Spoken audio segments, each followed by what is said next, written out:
Nam jerked awake, and before he could even process what was happening, he realized he had been transported into another world, right inside a video game character.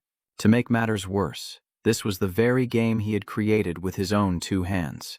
The game was titled Legendary Heroes of Ahon. The setting was an academy where dangerous events exploded one after another, never giving anyone a moment of peace, and the chaos just kept dragging on until the bitter end. Even when the apocalypse came crashing down, this world continued to operate like a game, just keeping on running. But that wasn't really a concern, since the game's protagonist would surely carry the team. The author would just pump him full of power and call it a day. Unfortunately, he didn't get that lucky roll. Instead, he ended up possessing a filler character named Corinne Locke, a mere rank 1 NPC in the tutorial mission where the hero saves the village. According to the original storyline, everything was supposed to go smoothly, easy as pie. But reality turned out to be far from simple. The game's protagonist was Park Seahoo, and here's the kicker: he was also a player, meaning he had transmigrated into this world just like Nam. But there was a massive gap between Seahoo and Corinne. On top of the protagonist's overwhelming power, Park Seahoo also possessed the player's privilege, a status window. The trouble was, Seahoo had never actually played this game before. That was where Corinne came in to fill the void. He had grinded through every chapter and knew every single nook and cranny. To put it bluntly, Corinne was the ultimate expert on legendary heroes of Ahon. With him sticking around as a strategist, Seahoo was seriously lucking out. Corinne held all the knowledge about the game's lore and mechanics. Meanwhile, Seahoo had the status window and the player system. So the two of them stuck together, side by side, joining forces and supporting each other to clear every stage. They saved countless lives, racked up a ton of achievements, and most importantly, stopped the apocalypse before returning to the real world. You would think it was a fairy tale ending, but nope, life is never that simple, because everything was only just beginning. The one thing that bummed Corinne out was that this place was a total sausage fest. As for why that was the case, you will have to wait for the next part to find out, but I guarantee you won't be disappointed. The game's main appeal was its rich fantasy setting, packed with dense lore and legends, a mix of epic heroism and dating simulation. But generally speaking, our main guy Seahoo didn't have a single shred of romantic development. Female characters would only join the party for missions, and once those were done, it was back to just the guys hanging out. And that was exactly what Corinne would come to regret. He really should have smelled something fishy way sooner, like when the Sword Emperor's granddaughter died on her way to the memorial service, or when Marietta, the final boss of the first stage, suddenly vanished into thin air.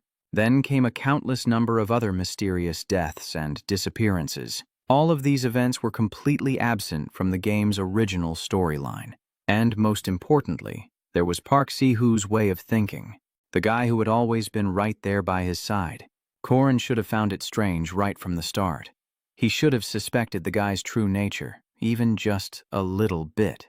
Marietta Dunalb was a stage boss and a main heroine, yet Corinne had never once met her because she had mysteriously disappeared. But then, one day, Corinne stumbled upon a mysterious item, Marietta's magic staff hidden inside Seahoo's secret underground chamber.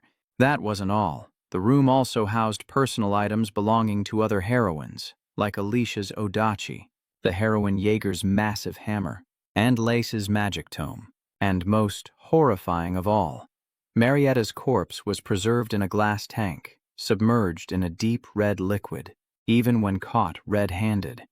Seahoo remained completely unfazed, showing not a hint of panic. On the contrary, he finally revealed his true, chillingly twisted nature. Corinne forced him to explain everything, and he nonchalantly replied that Mariette was actually a high-level vampire. Her blood is extremely valuable, so he couldn't just let it go to waste like that. That is exactly why he locked her up in here and started draining her blood.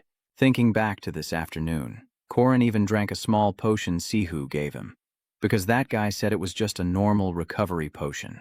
But he never expected that thing was actually blood taken directly from Mariette. Corinne collapsed to the ground, feeling completely hollow inside. Seahoo's face was cold as ice right now, sharp and terrifying, revealing he had set this place up a long time ago. Just dealing with the Mariette situation alone had already consumed a whole month. Seahoo did all of this just to speed up the plot, claiming Corrin played too slowly and boringly, so he wanted to dispose of these characters to tidy things up. In reality, Seahoo was not a rookie at all like he claimed at the beginning. He is definitely not a newbie. Instead, he is a hardcore veteran grinder of this game. To be more precise, Seahoo is a devil in the game, and the total number of characters he has killed is just 3 lives short of reaching 100,000. Corrin felt a chill run down his spine looking at that bastard. He jumped up and grabbed Seahoo by the collar, but the guy did not resist, coldly stating that these people were just NPCs in a game, not real, so there was no need to get so worked up. Corrin felt helpless and so disappointed that he did not even know where to begin processing it. He reached into Seahoo's shirt and growled, asking why he took the Odachi fragment if he was so obsessed with mission efficiency. After all, a mage does not need night gear, and those potions could be easily created using the system window anyway. Seahoo just curled his lips into a faint, dismissive smile. His face was stone cold, and his eyes turned red, looking just like a demon. Enough to give anyone goosebumps. He gave a light flick with his hand. Corrin was immediately sent flying backward with force. His whole body slammed into the wall, and blood started spreading all over him. Seahoo seemed to turn into a crazy beast, screaming continuously that he did everything solely for Corrin. He said Corrin should have seen him as his reason for living, his whole world, instead of caring about those female characters. Wait a minute. Pause for a few seconds. That is right, exactly what you are thinking. Even Corrin had to twitch and pause with a row of question marks over his head when he heard this. At this point, Seahoo did not need to hold back anymore, so he revealed his true nature and came out to the whole house. Just as everyone thought, Seahoo is in love with this guy Corrin. Corrin could not believe his ears after going through 199 chapters. Suddenly turning a fantasy action story into a boys' love romance plot twist in the final chapter was just impossible. A terrifying dark aura radiated from Seahoo, revealing that the all-male team existed because he had secretly eliminated every female character from the start. He did not give a damn about the other guys. The only person he loved was Corrin. Man, listening to this gave me the creeps, and even Corrin could not take it anymore, so he rushed up and punched Seahoo straight in the face. It is unbelievable that this guy is such a pervert. Corrin's entire life and future were basically being wrecked by him. Corrin was just about to turn and run when Seahoo immediately used magic to grab him.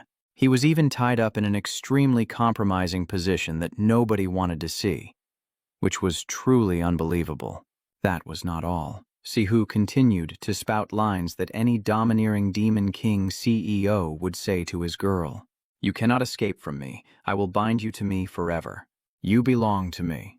Because in this fake world, you are the only thing that is real." Corrin felt a chill down his spine and wanted to puke his guts out hearing that. But the situation left him unable to do anything else. If he shed a single tear, the game would end. And Seahoo must have plotted this for a long time, because he started setting up a magic circle to open the final chapter of the game. To him, when this fake world collapsed, Corrin and he would be together forever. Seahoo had always gone solo, so even a final boss would have a hard time stopping him. Corrin could only lie there, waiting for an ending worse than death to crash down on him. Right at that moment, the system screamed a warning that the player had died and the mission had failed. It seems Seahoo got unlucky and lost in the final round, but while winners take all, losers get a do-over, and at least the heavens still left a path open for a good guy like Corrin. When he opened his eyes again, he found himself lying in his own bed, having been reborn and sent back to 3 years in the past. This was truly a golden opportunity, a once-in-a-lifetime chance that the heavens had thrown right into Corrin's hands. He clenched his fists tightly as tears suddenly welled up and rolled down his cheeks, overwhelmed by the weight of it all. Park Seahoo, I swear I am going to kill that player no matter what it takes. In the game, there was the Rodeong River Dam collapse event. where the dam suddenly burst while subduing river monsters, sweeping away an entire village.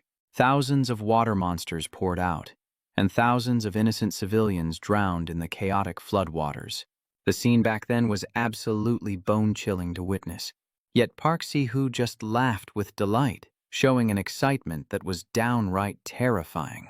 Back then, Corinne was still naive and couldn't understand why that bastard was gloating like that.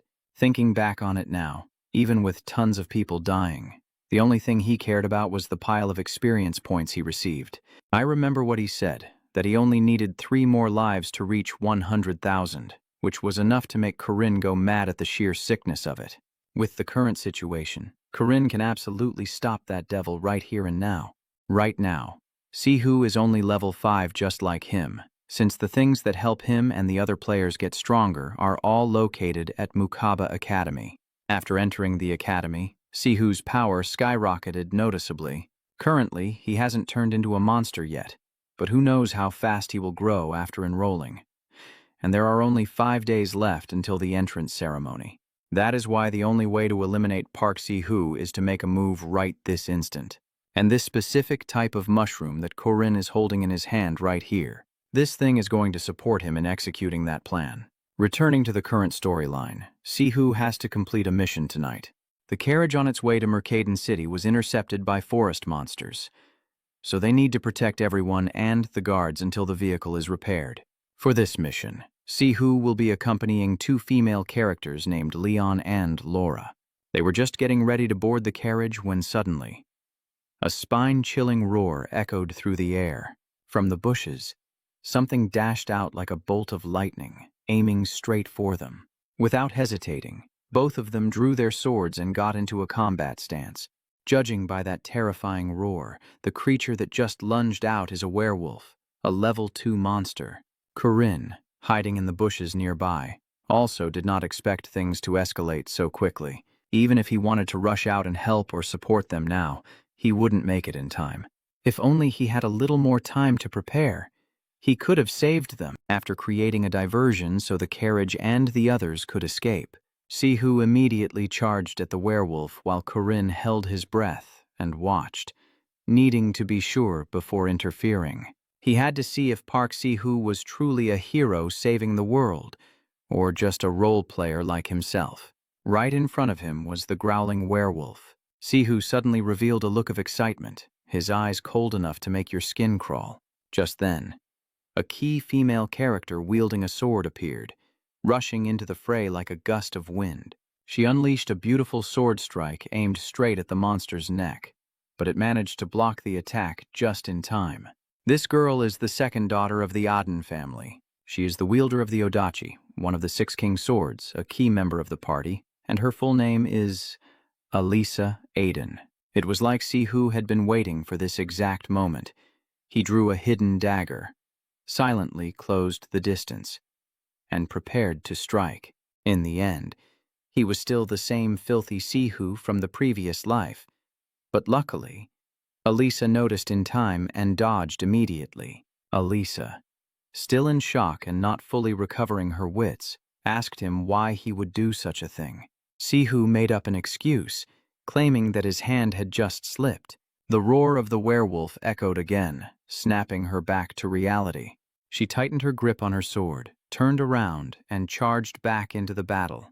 The dagger from earlier had been poisoned by Seahoo, and although it didn't stab her directly, it still grazed Alisa's body. The poison had soaked into her system, but she was still fighting like normal, probably because she's a key NPC, though the toxin was definitely sapping her strength against that monster. She tried to keep her cool, taking deep, steady breaths, closing her eyes to channel her energy, and then she unleashed her special move, Alisa's ultimate technique, the absolute severing slash. Alisa looked like she'd just gotten a second wind, and she immediately shot forward toward the monster. Seahoo stood there watching coldly, realizing that, at this rate, Alisa alone had enough power to take down that massive, ferocious werewolf. And of course, he wasn't about to let things end that smoothly. Seahoo gripped the knife from earlier and hurled it straight at Alisa. Alisa, this time, It definitely wasn't an accident. Luckily, her reflexes were sharp, and she managed to dodge just in time. But that knife was just a decoy, meant to draw her attention away. In that split second of distraction, Alisa had ended up right next to the beast's jaws without even realizing it. She hurriedly pulled her blade and stabbed it into the creature's head to finish it off.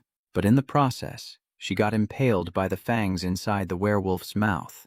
Alisa fell and rolled across the ground. Seahoo waited for that exact moment, seizing the opportunity to snatch the odachi from Alisa. He happily admired the sword in his hands, running his fingers over it. His face was ice cold, completely void of humanity, as he thought. NPCs give experience points too, don't they? Alicia lay flat on the ground, her strength completely drained. You could say she was on the verge of death, in her eyes. The man standing before her was nothing short of a cruel demon. Dying while having to witness this was truly a cursed fate. Suddenly, a bag filled with yellow powder flew straight into Seahoo's face. The powder coated his face and covered his entire body. It was pretty obvious to everyone who had thrown that bag at Seahoo. He stood there fumbling around, furiously looking for the person who dared to throw stuff at him, when right at that moment, a pack of monsters started charging toward him. That yellow powder was actually topanic mushroom spores. It's a favorite snack for forest monsters, and the pollen was stuck thick all over him. So, in the eyes of those monsters, Park Seahoo looked like nothing more than a delicious meal covered in special sauce. Taking advantage of the moment while he was busy dealing with the forest monsters, Corin immediately dashed out and dragged Alisa into a hidden corner. Luckily, she was still breathing. Looking at the werewolf in front of him, Corin suddenly had an idea. He walked over and snapped off one of its fangs. Right at that moment, Seahoo suddenly appeared behind Corin. It seemed he had already finished off that pack of monsters. Corin calmly stood up and said, killing 3 horned rats in a split second. That odachi is pretty great, isn't it? That voice made Seahoo freeze in his tracks. Corin Locke, Seahoo asked warily. How could you possibly be here? Corin wondered to himself as he gripped his knife. Does this bastard have amnesia? Or something? He chuckled to himself, thinking that if that were the case, it was even better. And then he said, "You're going to hurt yourself if you hold a sword like that." Seahoo stood there stunned and suddenly blurted out, "Say what?" Seizing the moment while he was still dazed, Corin rushed forward and grabbed a handful. He smashed a handful of powder straight into Seahoo's face. Before Seahoo could even react, he roared out, "You bastard!" He swung the sword wildly with his eyes still closed, screaming, "Die." Corin dodged it easily, taking the chance to observe. This guy swings so clumsily, but he's fast. Park Seahoo is still physically stronger than me, after all. Corin ducked low to avoid the attack and gritted his teeth, thinking, I guess I have to risk it. There's no other way. Corin swung the sharp fang violently toward Seahoo, forcing him to dodge in sheer panic. Corin had nearly lost all reason, his hand lashing out continuously, thinking, that is right. This fang dagger can pierce his neck and kill him, so go ahead and dodge. Seahoo focused solely on the fang in Corin's hand, frantically using his sword to block every strike. But suddenly, Corin swung the dagger in his other hand upward without any warning at all. Seahoo's eyes widened in shock, and with his hands busy blocking, he could only stand there frozen and watch. The dagger blade plunged deep into Seahoo's shoulder. Seahoo screamed in agony, his face turning deadly pale. His eyes were filled with terror, and tears looked like they were about to fall at any moment. Corin raised the fang in his other hand high into the air. Then he brought it down swiftly onto Seahoo. A stream of blood spurted out, but the fang did not stab into Seahoo's body. Instead, it pinned his hand firmly down. Corin stared coldly at Seahoo as he tried to resist with his hand, tears streaming down his face in 2 long lines. But the outcome was already decided. Corin put all his strength into driving the fang through Seahoo's neck, sending blood spraying everywhere. Thinking, thank you for everything in my past life, Corin told himself as only the sound of heavy panting remained. I have to admit, It is thanks to you that I became this strong. But even so, I do not regret doing this one bit. Korin pulled the fang out, having killed the seed of a monster. Korin stood up and looked at the corpse that had been neatly disposed of. Suddenly, a system notification rang out, displaying the player cards of Seahoo and Korin, along with a list of dead players, calculating anomalies in the main storyline, checking the backup world, and transforming Korin. Running potential test, running ideology test, running compatibility test, running player log test, transferring experience from the old player to hero Korin, and converting minimum backup amount for scenario collapse and minimum stats. Running reserve player program, Korin, class AAA knight, martial arts successor, reserve player. Korin looked at the notification, panting as his mind raced, thinking, a reserve player. Huh. So that means I will have a stat window now. Suddenly, the sound of coughing rang out, making Korin startle and spin around. Alisa was lying flat on the ground, her shirt stained and messy, breathing with difficulty. Alisa. Korin immediately focused his attention on her. Korin rushed over anxiously to support Alisa and asked, "Are you okay?" And Alisa tried to reply, "It hurts so much. I cannot see anything," making Korin sigh in relief. Thinking, at least she still has the strength to speak. Korin asked, "You are dizzy and cannot smell anything." "Right. Are your ears ringing?" And Alisa closed her eyes and slurred, "How do you know?" While Korin looked at her and recognized symptoms similar to the poison of the peacock tree frog, Korin thought quickly and said, "Without a stat window right in the tutorial chapter, it is very hard to resist this poison. And if the toxicity was just a little higher, you would be dead already." Korin looked at the fang stuck in Alicia's hip and hurriedly undid his belt to save her. Thinking, the werewolf fang is still inside her. She is in critical condition. I have to stop the bleeding and detoxify her right now. Korin used the belt to turn Alisa over, wrapped it around her arm, and tightened it, making her cry out from the sudden pain, but Korin reassured her. "It is okay. I am an expert at stopping bleeding and detoxification, so just relax." He glanced around, worried that it would be dangerous if she bit her tongue. Korin's gaze stopped at the arm of Seahoo, who was lying dead to the side. He hesitated for a moment, then pulled Seahoo's arm over, placed it in front of Alicia's mouth, and said, "Bite this." He had made up his mind, so he took off his shirt and said, "This is going to hurt a lot. Just bite down as hard as you can." It felt like going back to 3 years ago, but this time, he did not hesitate. Korin thought as he pulled the fang out of Alicia's hip, yanking it out with force. In the middle of the desolate forest, screams of pain rang out continuously. The people who died in the past life are still alive, and he had managed to save one person, so that was enough. Alisa had been given first aid, but she was still unconscious on the ground. A while later, Korin set up a simple pot and placed it over a flickering fire. He watched the pot while looking back at Alisa and reassured her. "Hang in there. I am brewing the antidote. Do not worry, humans do not die that easily." And Alisa closed her eyes, mumbling, "Benefactor." She forced her voice to whisper, "Please, tell me your name." Korin took a wet towel and placed it on Alicia's forehead, replying gently, "You do not need to know." Leaving Alisa bewildered as she asked, "What?" Korin reminded her, "Do not think too much, just rest. I will wake you up when the medicine is ready." Thinking that from now on he had to operate in the shadows, so the fewer people who knew, the better. Korin held a small stick, drawing circles on the ground as he pieced together the situation. The plot of The Legend of Arhan's Hero, just like the name suggests, is a story about a hero. While resolving incidents at the academy, the player is destined to become a hero, and eventually save the world, defeating countless monsters and finally destroying the final boss. A guy like Park Seahoo, no matter how rotten he was, still had to follow the storyline. If he didn't defeat the final boss, the world would be destroyed. But now that Seahoo is dead, who is going to shoulder that destiny, Korin asked himself. The system popped up. Grade A Knight, martial arts successor, substitute player.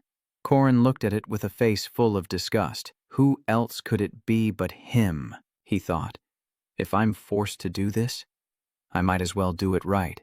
Suddenly, a barrage of notifications popped up. The system window announced that he was not allowed to access it. Corin sat there, his heart heavy. He was a substitute player, yet he couldn't use the player support tools. He was so excited. And now, this happens. By the flickering firelight, Corin sat alone. His large frame shifted as he muttered to himself. To achieve anything in the future. Memories from his past life wouldn't be enough. He had to use elements outside the system to get this done. After 3 years of training, Corin was no longer just a successor or a gatekeeper. He used his fingertip to draw on the ground. A character and a magic circle instantly appeared. That power whipped up a strong wind, causing the fire to flare up brightly. Everything was swept along with it. And Corin looked on with satisfaction. He smiled, just as he predicted. It was a success. The magic he learned in his past life was ancient runes. These were ancient characters that hid power within them. Obligation, restriction, vow. This is the trinity of the command language. It is one of the powerful laws that govern this world. It serves as both a source of power for humanity and the spark for destruction, and he was going to carve it all onto his body. Thinking this, Corin raised his finger and bit down hard. Blood started to flow. He used that finger to trace along his arm, following the pattern he had drawn. The first character began to appear. The character clung to the path of his finger, dragging a sharp pain with it that made Corin grimace and let out a groan. Obligation. He mumbled the word. This command increases power when the caster swears an oath to do something. You could swear something simple like not eating chicken, but that's too easy, so it gives almost no stat boost. Even so, Corin had to choose an oath he could actually keep until the very end. Corin braced his hands on his legs, his body stiff with pain. He told himself, I will not feign blindness to greedily take the treasures of good people. The system displayed the text, Obligation. You will not feign blindness to greedily take the treasures of good people. Your stats will increase upon completing the task. If you fail to do so, you will be penalized 10 stats. Corin bit his finger again and continued drawing on his other arm. The pain was so intense that veins popped out on his neck. The system appeared. Restriction. I do not perceive spirits in this world. Every object possesses its own extrasensory perception. Spirit bodies only interact when there is a connection from both sides. Therefore, they cannot use their power to affect things that do not have the ability to sense them. If you do not comply, you will take 600% damage from the opponent. Restriction activated. The system announced. Spirit damage 0%. Physical damage plus 50%. And the benefit of this interaction for me is that the spell becomes a shield, protecting me from all other spiritual entities. Corin spoke firmly. L, the final one. The vow. This word carries the weight of the ancients, creating a powerful connection. The ancient characters spread all over his body and arms. This was a huge gamble with high risks, but the benefits were significant. That was why in his past life, both Park Seahoo and he had used it. Corin thought of Seahoo, but even Park Seahoo, a guy who could utilize everything in the system, still lost to the final boss. So, Corin couldn't help but worry. The heaviest vow he had to bear was, I will save this world. Corin's eyes widened as determination flared up within him. This was the noble goal that all warriors pursued. It was the vow that carried the greatest ambition. The trinity of runes was complete. Obligation, restriction, vow. All runes will be applied to the substitute player, the system announced. If you fail to fulfill the vow, death is unavoidable. Corin's body immediately underwent a strange transformation. His eyes glowed red, and he screamed out in agony. Alisa suddenly opened her eyes wide. The pain from the wound on her side flared up, causing her to grimace. By now, she was lying in a bed, tucked in properly under a blanket. She shot up but immediately felt a sharp pain. A nurse walked in and asked, Oh, you are awake. How are you feeling? Alicia asked urgently. Where am I? The nurse replied. You are at the Merkaba City Hospital. Alicia wondered. Who brought me here? The nurse smiled. Your relative just left. Alicia was stunned. Just left? The nurse quickly reminded her. Ah, you cannot move around yet. Alicia scanned the room and asked, I am fine. Where are my things? She saw a blood-stained belt sticking out of the backpack on the table.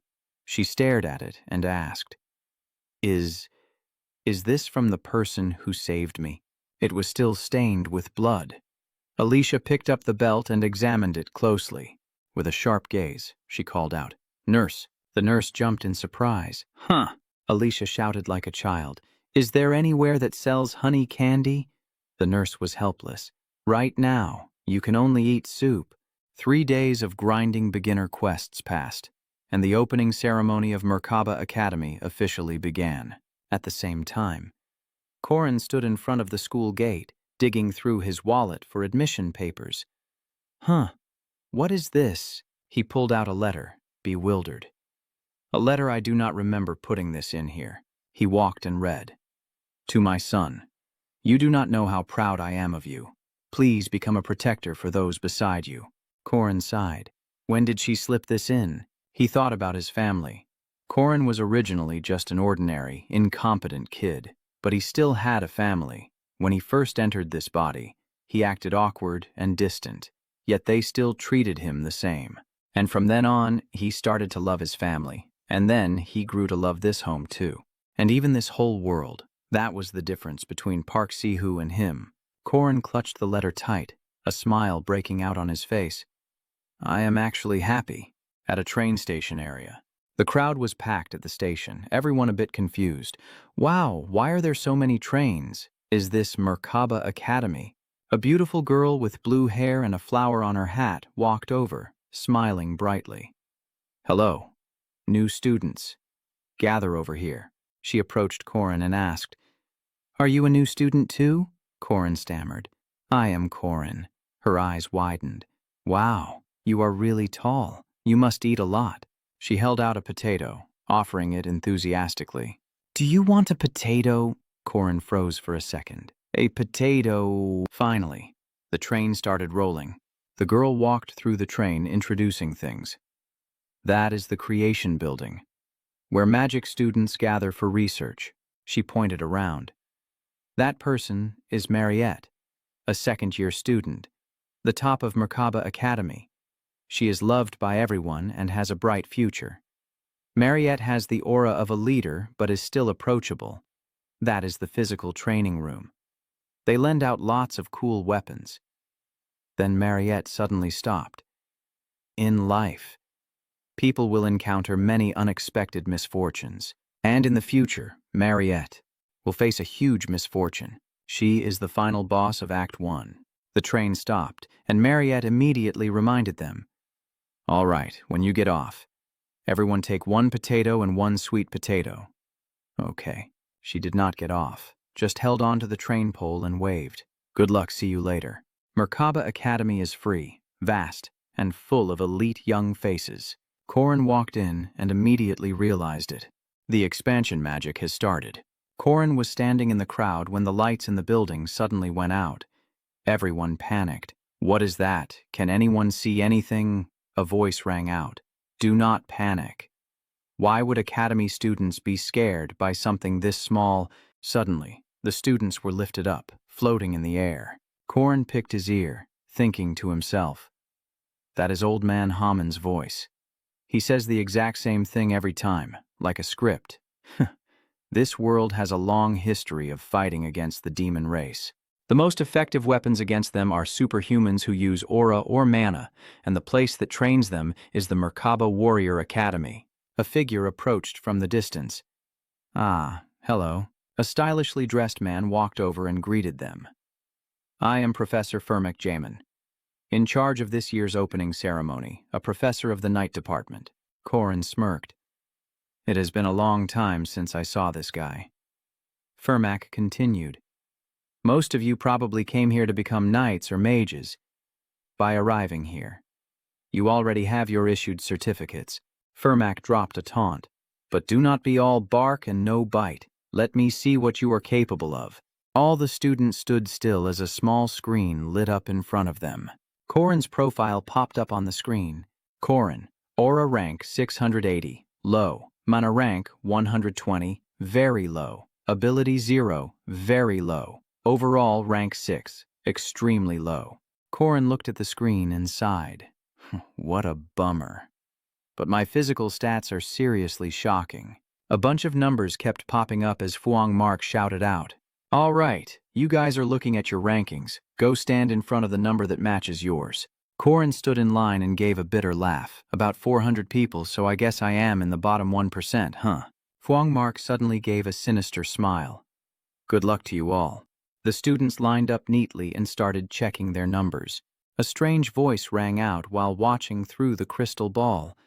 That person remarked, "This year's batch has a lot of hidden talents." Ahem. A blonde girl wearing glasses said, "No need to measure the first and second ranks. Let's wait until we finish evaluating the rest of the crowd." The list of high-ranking students was called out. Rank 2, the genius granddaughter of swordsmanship, Alisa. The cleric of AV Lowen, Ayuen. The mercenary of the sword emperor, Dron. The golem engineer, Grenell. And the soul, rank 1, a girl wearing simple clothes with a gloomy aura. Heavenly Yaksha Waran, a black-haired girl with captivating red eyes. The blonde woman continued looking through the crystal ball and added, "That kid is enrolling too? What is the principal thinking?" A man rubbed his chin and asked, "Do we need to test the rank 6 kid?" Rank 5 already looks hopeless. Let's just eliminate rank 6 straight away. The girl with glasses held a whip and spoke in a threatening voice, making the man sweat. The principal said all students have the right to learn.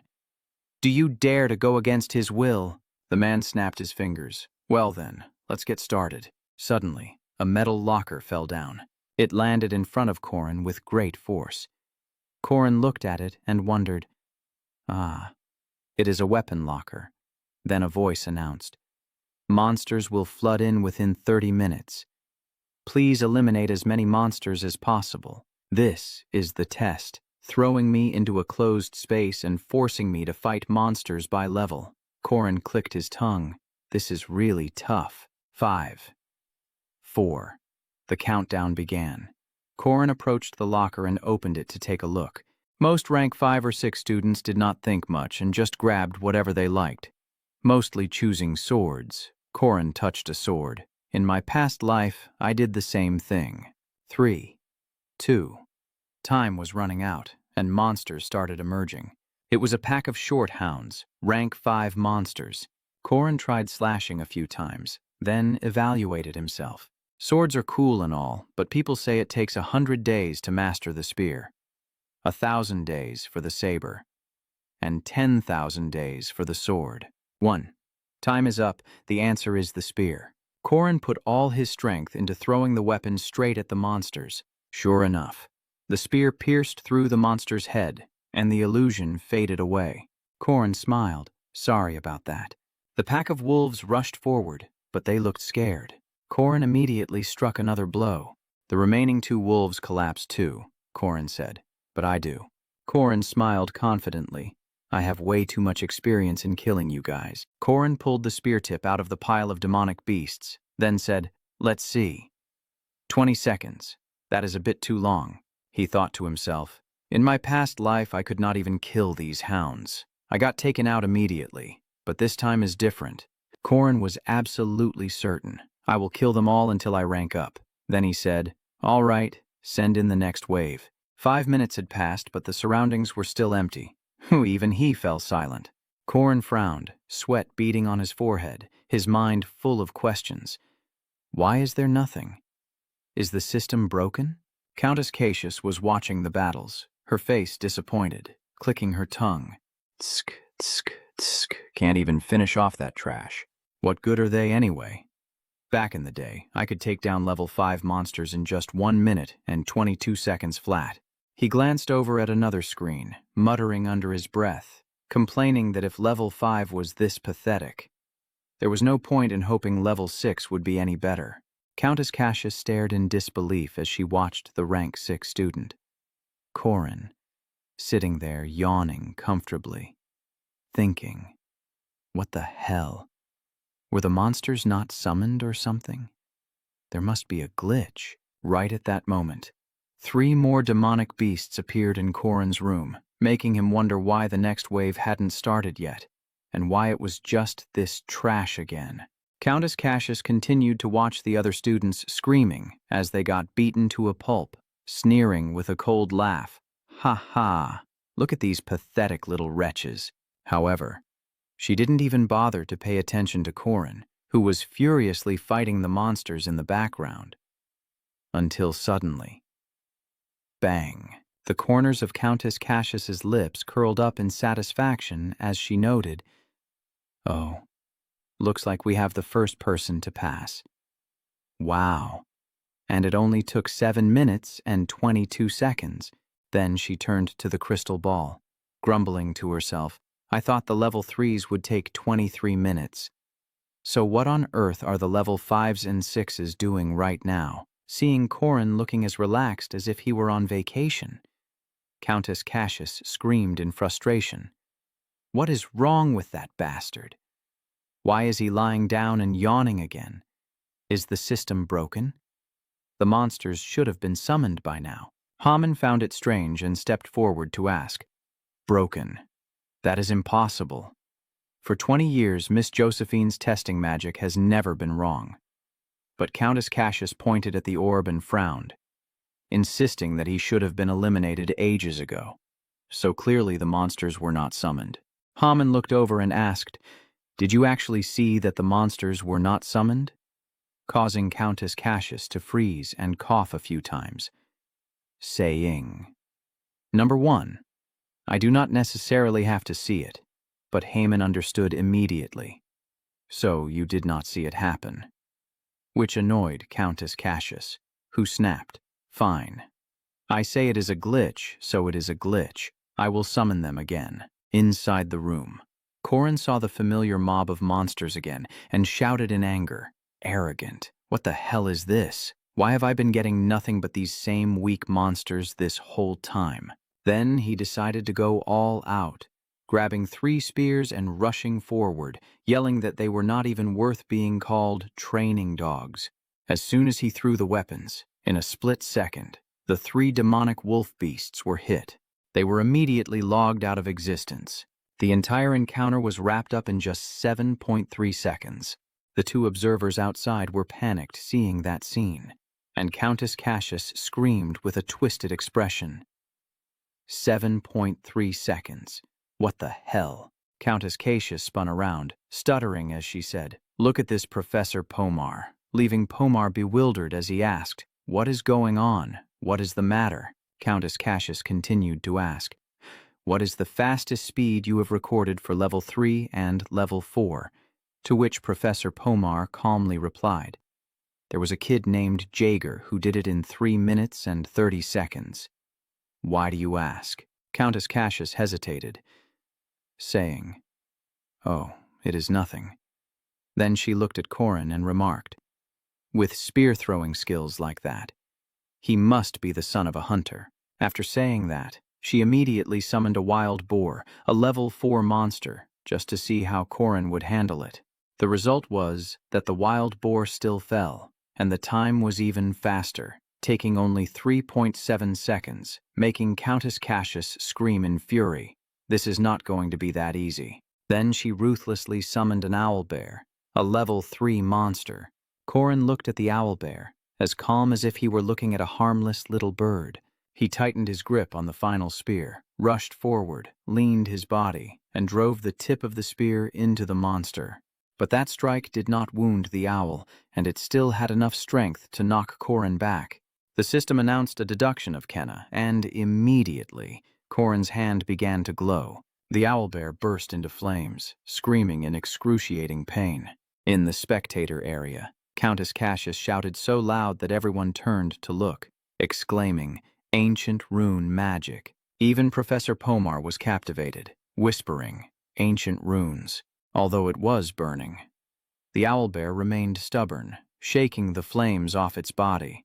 Corin just remarked coldly, "It seems that did not have much of an effect." Immediately after that, Corin leaped high into the air, swinging his spear forward. Then he used the momentum to lean back and drove a powerful thrust downward. Haman watched it all, silently marveling that this kid was definitely not a normal level 6, but regretting that the monster test only went up to level 3. Haman found it amusing, thinking, "Wow, it has been a long time since we had someone this good. I cannot wait to see him fight the evil spirits," while Countess Cassius stood beside him and said hesitantly, "Well then, after this, let us start the test with a level 5 evil spirit." Corin stood up straight, straining his ears to sense his surroundings. He was certain that something had just been summoned, but he could neither hear it nor see it. It was due to the penalty restriction, as the system announced that the restriction prevented him from perceiving or approaching spirits. "So that means I cannot touch the evil spirit," Corin thought, closing his eyes gently to verify his deduction. Corin muttered, calculating quickly in his head, 1, 2, 16, 17, 45, 46, 58, 59, 60, confirming the time. Corin opened his eyes, the corners of his mouth curling into a mysterious smile as he told himself, "Done. It has definitely been activated." Suddenly, he raised his hand high and declared, "I forfeit." The test with the level 5 evil spirit, the level 4 ghost and hex dredge were not cleared, and the level 3 banshee was also a failure. The test with the level 5 hound monster took only 7.3 seconds. The level 4 wild boar took 3.7 seconds, and the level 3 owl bear took 11 seconds. He stepped out looking absolutely delighted and shouted loudly, "That was excellent," while Countess Cassius stood right there, still looking bewildered, wondering if he had already retreated. Countess Cassius froze in place, unable to believe her eyes, thinking to herself, "This brat, who on earth is he anyway?" Just a few minutes later, everyone had gathered together in the main hall. The whole crowd excitedly gathered around asking about the recent match, saying things like, "Hey, what is your rank? Grade 4, huh? Man, I give up. And what about you? Heh, grade 3. Wow, so you actually defeated both the owlbear and the gluttony demon." Jaeger stood there with his chin up, looking incredibly smug and self-satisfied. He realized that this guy was the exact person who had ignited the war with the players in the original story. In the memories of Corin from his previous life, Park Seahoo had killed Jaeger simply because the guy had annoyed him. He scratched his neck, feeling a bit awkward, and thought to himself that even if Jaeger was arrogant and careless, it was normal for that age, so he should just ignore that crazy guy. Suddenly a voice rang out saying, "Look over there, they are grade 5. Wow, so they could not defeat the monsters either. Some of them even lost to the hounds and ghosts. In a corner, Lack was trembling uncontrollably with fear, and he understood immediately that after mocking him and Seahoo too much, the boy had received the same result as Jaeger. A person stepped forward, cleared their throat, and then said, "Ahem. Good morning to everyone." That person continued speaking. "I am the director, Ariu Casa, and to become strong, you have all joined this academy, a place where the powerful gather." Ariel swept her gaze over the students and added that there were some who were already strong enough, but there were also those who still had to try very hard. Although I cannot guarantee that you will achieve absolutely everything here, but I hope you will find your own path, as we are here to help you take the first steps, but from the second step onwards, that is your own responsibility. Finally, he smiled softly and concluded the speech by saying, "I wish you all a very happy day." Everyone started to disperse and go their separate ways. Jaeger shouted proudly that from today on, "I am the grade 3 knight Jaeger." While speaking, Jaeger suddenly saw Lack sitting in the corner, so he immediately rushed over to strike up a conversation, saying, "Hey, Lack," which made Lack startle, and when Jaeger asked what grade he was, Lack timidly replied, "Grade 5. Jaeger laughed scornfully and said, "Grade 5, huh? That is truly pathetic. Could you really not even kill a ghost or a hound?" Corin could not hold back anymore, so he stepped forward and draped his arm around Jaeger while smiling brightly, saying, "Hey, buddy," which made Jaeger frown and ask, "Who are you?" He did not answer, but just nodded and complimented him. "Wow, your tattoo is really cool. Your tattoo artist must be incredibly skilled." Jaeger stared with wide eyes, then became visibly excited. "That is right. My mother tattooed it for me. She is a professional tattoo artist, and her specialty is the spirit realm, but I asked her to do it in an old-school style." He continued to play along, saying, "She is really good. Do you have any other tattoos?" But he was only asking for the sake of it because he already knew everything. And you might ask how Corin knew. It was because, in his previous life, when Jaeger went missing, his mother had come to the academy and said that the tattoo on Jaeger was not just beautiful. She said it also carried a special meaning, helping her to protect her son while he was at the academy.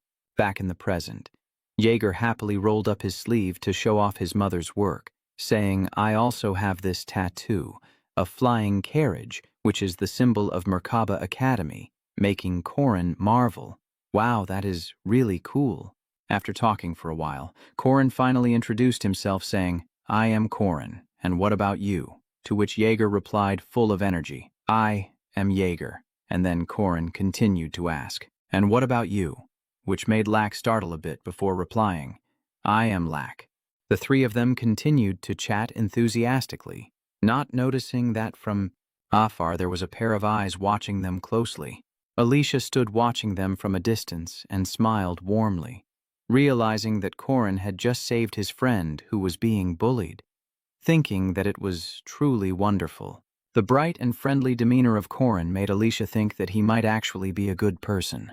Back with Corin, he told himself that this was exactly the way to leave a good impression on Lack, who possessed the ability to memorize things very well. The corners of Corin's mouth curved up in a scheming smile, thinking that he had found it, his free skill book. Corin was still smiling slyly, but Alicia seemed to be blinded by the demon of love, finding that smile overly cute. And the more she looked, the more curious she became about what kind of person he was. At Merkaba, most of the utilities are free, the coffee is cheaper than out on the street, and the dormitory does not cost a single penny. The most outstanding feature is still the training room, which is spacious, modern, and filled with all kinds of high-end machinery.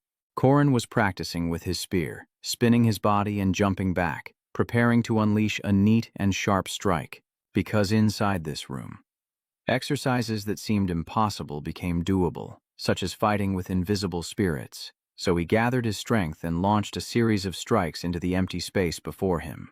Outside there were two people watching and discussing, and one of them blurted out, "Look over there. That freshman is training with a spirit." The other person replied, "Usually you have to wait until the second semester to practice this.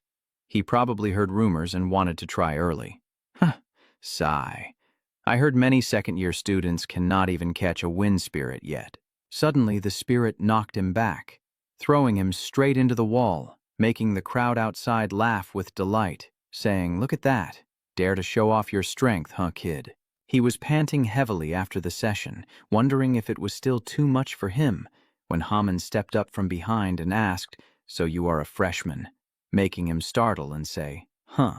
Corin politely replied, "Hello, coach."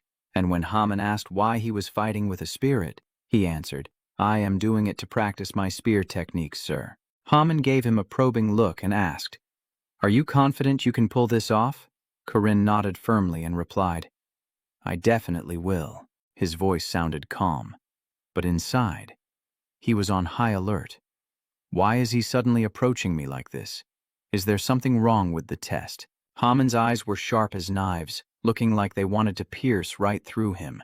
Then suddenly, Haman beamed with a bright smile and praised him, saying, "That is the kind of spirit I like to see. Here, take these 10 meal tickets." After saying that, he turned to leave, cheerfully adding, "Once you pull it off, come find me, and I will have a reward for you."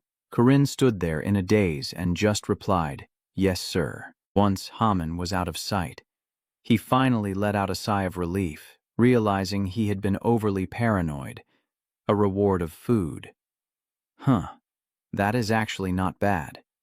He turned back to his unfinished business. Time to start over from the beginning.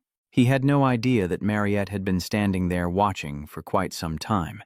Corinne threw himself back into training, even more intense than before. Once again, the spirit body countered, dealing him a heavy blow.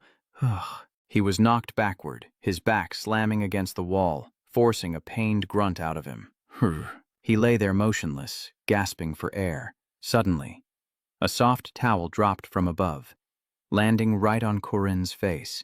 Mariette gently lowered an empty cup toward him and asked with concern, "Is it really that difficult for you?" Corinne, still lying on the ground, replied, "Yes, it is exhausting." Mariette used her powers to conjure a stream of cool water. "You should rest now. You have worked hard enough." Mariette held the cup of water right in front of his face and said softly, "You just need to get used to it a bit more. One day, you will be able to do it. Let's try again next time." Okay. He reached out to take the cup, but in his mind, he immediately rejected the idea. "No, I do not have a next time, even though I probably have another year or two left. Back when Park Seahoo was around, we had the player status window, along with potions and skill books. But Park Seahoo is not here anymore. I killed him, so now I have to do everything on my own." Thinking that, he said aloud, "Thank you, but I will give up later." That statement made Mariette freeze, looking slightly taken aback. As soon as he said it, he sprang back up, his eyes filled with a stubborn resolve, forcing himself to become the strongest. Then, he charged back into battle against his own spirit body. "First, I have to reach my limit. It might be a bit much, but I need to measure my current abilities against the past." Blow after blow connected. Corinne struck with precision, every hit landing with clear, heavy force. Finally, he took down his spirit body with a spear thrust he had poured his heart and soul into. He let out a long breath, realizing one thing clearly. "I do not have a strong body, nor do I have powerful magic or aura. Knowing about Park Seahoo or the future is useless when facing monsters and these geniuses. To fight against monsters and geniuses, there is only one path. I have to work harder than anyone else. There is no other way." Cutting off his train of thought, he gripped his weapon tightly and resumed training, his eyes filled with determination, refusing to yield. "The past 3 years will not betray me." Corinne charged forward, unleashing a barrage of attacks. Suddenly, he flung his spear high into the air. Mariette's eyes went wide as she thought, did he just throw away his spear? Is he giving up? But in the blink of an eye, he snatched it back, gripping the shaft tightly in his hand. Mariette finally understood his intention. No, he did not give up. He launched the spear, and now he is catching it. Facing his opponent, he leaned his body back. His solid hand thrust forward, then shifted direction. His other shoulder snapped up, and the arm holding the spear followed the momentum. He hurled the spear straight forward, piercing right through the spirit body. A massive explosion erupted high in the air. The space flashed as bright as the cosmos. Mariette had to look up, thinking. Words like powerful and excellent do not seem to fit him. Mariette stood there stunned, unable to say a single word. "Wow," she marveled inwardly, her eyes shining with excitement. Seeing Corinne's majestic aura from above, she could not help but think, he is absolutely amazing. But after barely 3 seconds of being impressed, he plummeted straight down to the ground. Mariette was in a panic. "Are you okay?" Mariette's voice didn't pull him back to consciousness. He lay still. "I overdid it," he thought to himself. The spear next to him had also snapped after that last strike, he told himself, at least with this body. The next day, at the vast and magnificent academy, Mariette, still pure and cheerful, welcomed the students. "Hello, juniors. Today I'll introduce you to the school's facilities," Mariette was speaking. "This is the pride of our school." But he didn't pay much attention. His mind latched onto one thought, to fight properly. Physique is number 1. Asterisk. To increase stamina without relying on Park Seahoo's potions, there's only one way. By this time, Mariette had led the group for a walk around.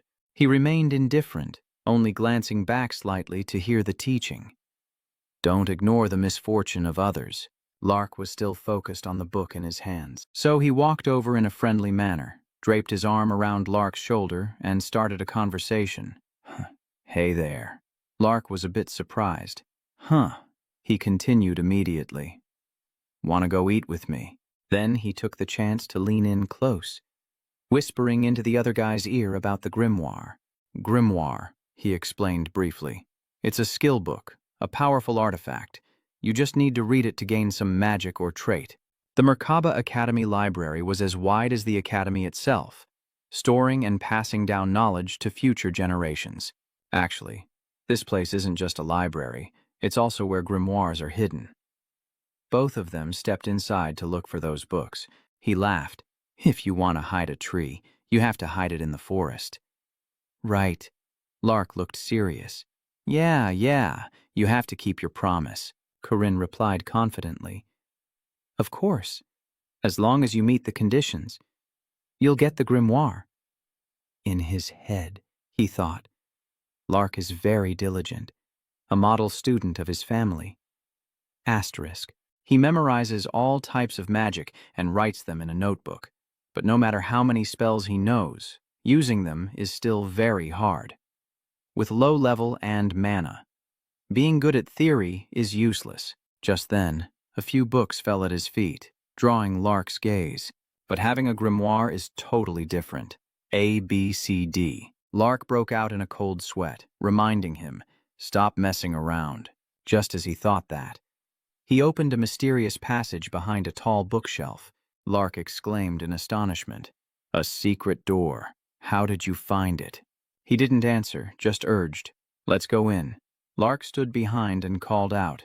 Wait for me. Let's go together. Lark trailed behind, his eyes darting around constantly, his mind filled with fear. So scary. Corinne called out softly. Lark. Lark jumped and asked. Corinne said with a serious face. Time for you to fulfill your promise. Make sure you do it properly. Lark immediately grabbed Corinne's hand tightly, his voice decisive. Okay. You want me to help fight the evil spirit? Right. But what do I have to do? Before he could finish speaking, Lark ate a punch from Corinne, so strong he couldn't see it coming. Seeing the other guy collapse, Corinne laughed with delight. Hey, let's get started, shall we? Lark lay flat on the ground. He calculated silently. I came here to save Lark and complete a special mission. If I catch the evil spirit here, I can also get the hidden piece I want. Asterisk, but his eyes glanced slightly to the side. Trouble appeared behind him. A tall, ferocious shadow emerged, Duke Sebastian, a variant evil spirit. Just looking at it was enough to be sure. This is an impossible mission. He held his chin, looking bored, and asked himself, why didn't I meet a normal one? Why did I have to run into a variant evil spirit? Sebastian's eyes glowed red, killing intent spilling out, weighing down the entire space. An attack from the commander who led the South 800 years ago causes most players to lose their lives as soon as the mission opens. But in the face of those magic orbs, he remained calm. Naturally, I'm not one of them. This strange composure allowed him to stand tall before the beast. The system announced a restriction, cannot see spirits. Sebastian continued to launch attacks at Corinne. He thought to himself, the Duke's attacks have no effect on me. He even leisurely picked his ear and muttered, is something wrong? The problem is I can't see him either. Corinne spoke up. Duke Sebastian, sorry, but I can't see you. Then he nudged Lark, suggesting immediately, hey, why don't you possess this guy's body? This world has all sorts of different factors, including things that turn normal people into demi-humans, like vampires or werewolves. One day, Duke Sebastian awakened, transforming into a vampire and slaughtering his own servant. Despite trying to suppress his vampiric instincts, he failed, and he became terrified that he would eventually kill his wife and daughter too. Therefore, the Duke was forced to send his entire family away, sealing the city gates to prevent a massacre.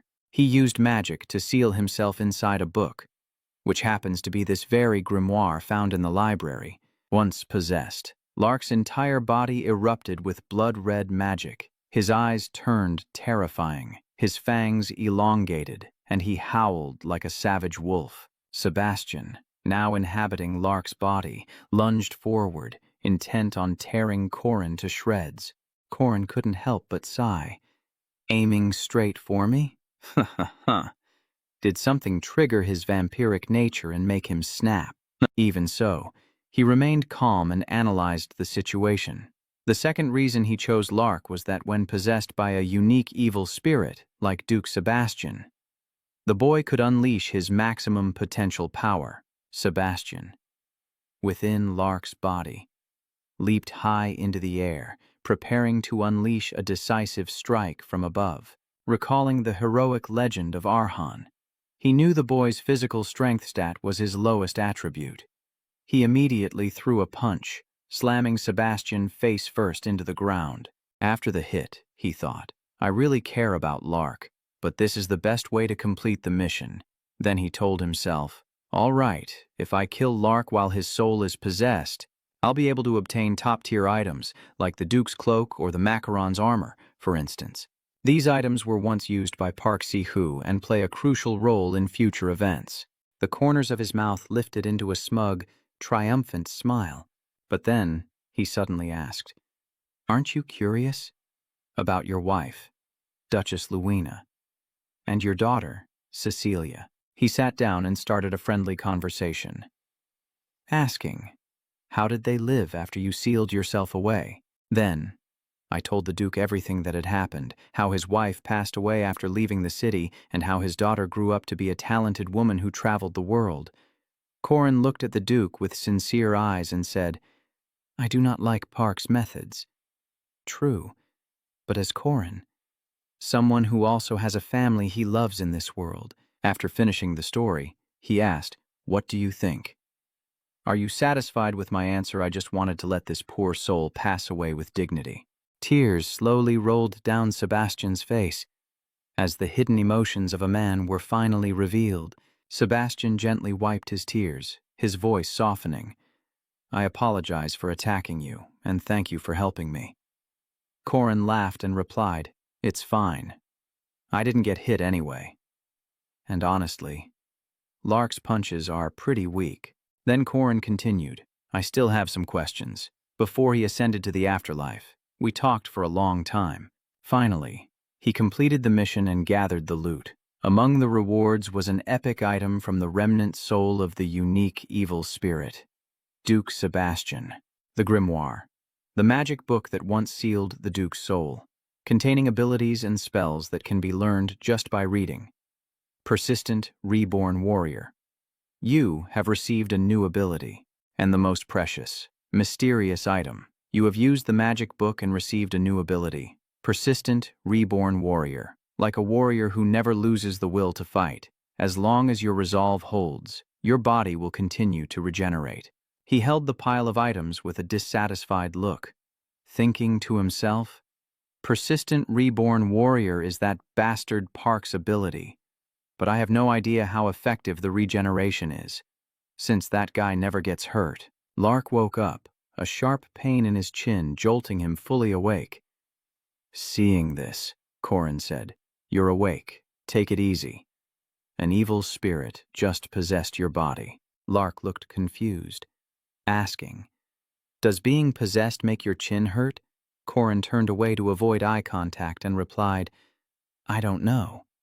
Probably. Then, he gently handed a blue book to Lark, saying, Stop talking and take this. Lark held his face in confusion and asked, Is this a magic book? Because that's the final reason I chose you. Lark, Corin replied. The boy froze, then asked to be sure. Can I really have this? Seeing Lark's excitement, his eyes lighting up as he flipped through the first few pages, Corin thought, Sometimes I just want to watch people work hard and earn their own rewards. The system announced a mission: do not be indifferent to the misfortune of good people. Mission complete. Duke Sebastian, difficulty B. Reward 80 points distributed evenly. Detailed information is unavailable. Supporting Lark's exhausted body, he was stunned by the notification. I got 80 points. Each level up only gives 5 points, so this is equivalent to leveling up 16 times. But I don't see a level up notification. Does that mean the reward is just 80 raw points? Is this to compensate for the fact that I can't increase my stats directly? Still, with this much experience. He pondered this while carrying Lark out to the platform. Mission condition: do not be indifferent to the misfortune of good people. Stat points 40. Reward distributed evenly, times 2. Corin was not indifferent to the misfortune of Lark Perman. Stat points 40. Reward distributed evenly, times 2. Corin was not indifferent to the misfortune of Duke Sebastian. Scene changed to the physical training room. Mariette's voice rang out cheerfully. Hey guys, does anyone want some potatoes? The crowd responded immediately. Me too. Mariette walked over to Corin and asked, Are you planning to catch a spirit again today? He replied, Yes, I am. Mariette hesitated slightly. Then smiled. I believe you can do it. Junior, I'll be rooting for you. I'll always be rooting for you. The group behind them chewed on their potatoes with disdain. How could a first-year male student possibly catch a spirit? I've been watching closely. And even I failed yesterday. Don't give him false hope. That newbie. Why does he keep trying to get Mariette's attention? She laughed and said, Is that so? She immediately bet 2 gold coins that Corin would succeed. The crowd buzzed, complaining that she was babying the kid, while others bet 70 silver coins that Corin would fail. On the side, Corin looked on helplessly. Why are they using me for gambling? I just want to train. He slowly gripped his spear, telling himself, whatever, just focus. I have the stats from helping Sebastian ascend, so I should be able to catch one. But honestly, I'm not sure exactly how strong I am right now. He swung his spear decisively, drawing a long and powerful arc. He decided to test the waters with the weakest basic move first, the Giant Serpent Blast. Then he charged forward like a storm. The technique used to defeat spirits before was the Painted Snake Intent. That move is hard, so he used the basic Giant Serpent Blast instead. Perhaps one hit wouldn't be enough to take it down. But the moment the spirit got hit, it shattered into pieces, scattering everywhere. The crowd that was looking down on him earlier now had their jaws on the floor. Just one single strike. Did the Giant Serpent Blast really reach that level of mastery? The strangest part was that he startled himself. Wait a minute. Isn't this way too strong? Mariette walked over to compliment him, saying, Yesterday you shocked everyone with just 3 moves, right? This time you only needed a single strike. He hesitated slightly before replying. Yeah, he thought to himself. What is this? She must have witnessed everything yesterday. No. More importantly, a mage who can see the painted snake intent with the naked eye. What kind of absurd visual acuity is that? Mariette leaned in and whispered, What's wrong? Is there a problem? Then she handed him a small bag, saying, Here, this is your share, Corin asked awkwardly. Looking at the desperate crowd behind them, Mariette explained. Thanks to you, I made a bit of profit. So, naturally, I should save a share for you, he asked back. My share? Mariette looked puzzled. Why do you not like it? He let out a sly laugh internally. Of course I like it. Who in their right mind would ever turn down money? After grabbing the cash, his mood improved instantly. Mariette, you really are smart. Keep up the good work in the future, okay? Night fell, and the full moon hung round and bright, illuminating a whole patch of the sky, he thought while eating dinner. In my past life, it was the same, struggling and fighting for my own bit of martial arts. It is the same now. I am about to reach the 5th step of the 6 steps of enlightenment. He devoured one cake after another. The road ahead is still long, but my spear technique is improving faster than I imagined, so I am not too worried. The problem is the rune magic. He was drawing a character when the system popped up saying, Hagalaz, you have insufficient mana, he told himself. In my previous life I could not train this properly either, because rune magic consumes a colossal amount of mana. If I can master it, I will definitely be much stronger than in my past life. I need to plan this out carefully. Suddenly a voice rang out. You! Corin froze. This voice. Even if I hone my spear technique, no matter how much I understand rune magic, the one person I cannot defeat is already inside this academy. The only woman that even Park Seahoo could not kill. She is one of the most powerful forces in the hero legends of Arhan. The one who breaks the balance of power. The person sitting there is the girl known as the extraordinary Yaksha. Warren. He was stunned. Why did she suddenly appear here? She even initiated the conversation. I do not know why. But whatever. I am out of here. I cannot handle this ticking time bomb. Warren spoke up. Her words fragmented and cryptic. The human has been merged. Warren's eyes were cold as ice, her voice ringing out evenly. I do not think you are the owner of that body. He stood frozen, sweat pouring down. His mind raced violently. How does she know I took over this body? His eyes widened and his pupils constricted, as if admitting that what Warren said was true.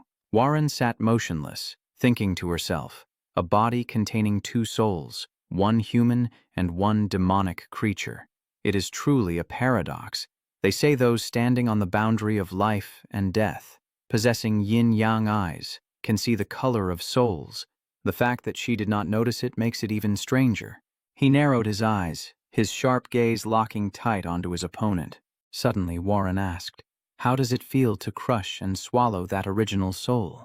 He crossed his arms and replied nonchalantly, I don't know. Warren froze, then asked with a growl, say that again. She asked herself if he was really Corin, or just another version, an assimilated memory. But if that were the case, then who was the one who attended the all-boys high school, the all-boys graduate school, and majored in military dynamics? The image of Corin lying flat on the water's surface, looking into the distance with dreamy eyes, appeared in her mind again. He thought it was all pointless, but Warren did not think so. She said seriously, because that body is actually the original one. The true owner of that body is not you. You are just a usurper who stole it. You have no right to control this body. Every word from Warren felt like it was stabbing straight into a truth that few people knew. Suddenly, he started telling a completely unrelated story. In a neighborhood near my hometown, there was a guy who would turn into a green giant whenever he got angry. His name was Brooks. Do you know him? Warren asked back with a blank look. Brooks. What are you talking about? He chuckled like a madman, acting like a child. The funny thing is that those two opposing personalities hated each other. How about that? It is pretty interesting. Right. They were good at different things. Warren still did not understand. She just sat there in silence. A long while later, his expression turned serious. What I mean is, whether it is the original soul or a newly formed one, both have their own personalities. That is how they coexist. He smiled brightly, his voice gentle. Whether we want it or not, we were born into a body. And when we are born, no one is at fault. Warren remained silent, as if stopped by some invisible force, waiting for the wind to pass. Warren finally spoke. In this world, there are those whose very existence from birth is a sin. He thought to himself, I understand the pain she is carrying when she utters those words. Now he hesitated no longer. He turned his back to leave, throwing one last sentence over his shoulder, see you around. Warren remained silent, not even bothering to turn her head to look at him. The next day, Corin walked along the road toward the south of the academy, looking for something. It was the only reason he had left the dormitory an hour before the birds even signaled the weekend. It was the quest board. He planned to take on commissions, big or small, to grind levels for the upcoming main quest. He knew this was essential for his progress, even though leveling up wasn't his only goal right now. So it didn't really matter what he picked. He just wanted to test something out. His eyes intently scanned every single sheet of paper posted on the bulletin board. Then, his gaze was drawn to the girl standing right next to him. Why was she studying the board so intensely, looking at Alisa's serious face?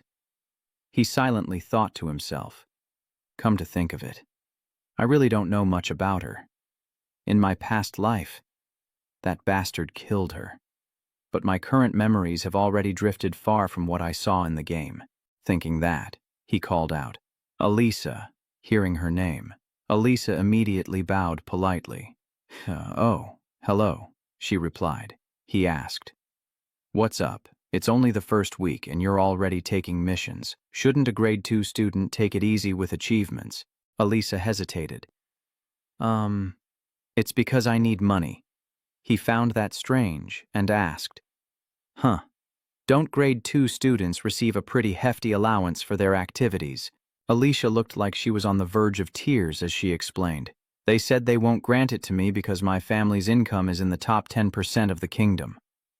Understanding the situation, he felt a bit awkward. Ah, I see. He furrowed his brows in thought. That's right. It's just like the scholarship system back in Korea. The wealthy kids don't get activity support, Alisa continued, her voice sounding sad.